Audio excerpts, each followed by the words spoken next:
So it's clear there's some undecided voices there. Now I'm joined by Giuliano Noci. He's the Vice Rector at the Polytechnic University of Milan.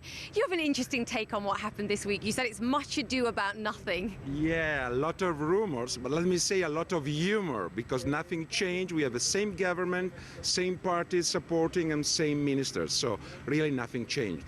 What has this done for Italy's credibility within Europe and with the European Commission in particular? Yeah, of course, Italy has a credibility problem. European Union is looking for stability, political stability, but let me say that the economic situation is not so worse, because the primary budget of Italy is in surplus and is one of the few countries in such economical conditions. So you're saying actually that you think it's not just about what Italy needs to do. We know they need to do structural reforms. Yeah. We know they've got work to do, but work has to be done on the side of Europe and perhaps Germany too. Well, I definitely think that Europe cannot be Germanized.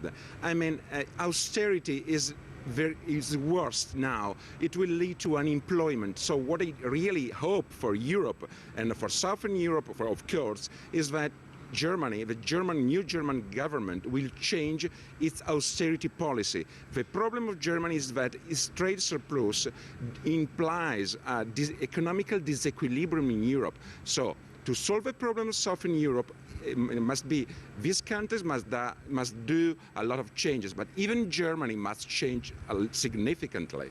You say Europe shouldn't be Germanized. I think the Germans would argue that they've already softened off a lot. They've given countries like Italy more time to reach their deficit targets. Do they need to do far more? You're frowning at me. Yeah, Germans must be aware that it's in their interest, because their trade surplus is used to finance Italian demand, which allow German companies to export. So now what must be definitely done in Germany is to sustain internal demand in order to reduce their trade surplus and hence to allow, for instance, Italian companies to export in a German country. Now, you're talking about Italian exports. You're also the Vice Rector for China as well for the Polytechnic. What does Italy need to do to promote their business, promote their products over in China? Are they getting it right? A lot of new things must be done. There isn't an integrated communication campaign promoting the Italian industrial system. What must be done in the next future is not to promote single entities, single territories, but the big asset is made in Italy. So an integrated and digital campaign aimed at promoting our asset, which is Italy, and not small parts of it. Brilliant. Giuliano Noci, the Vice Rector of the Polytechnic University of Milan. Ross, I'll hand it back to you. All right.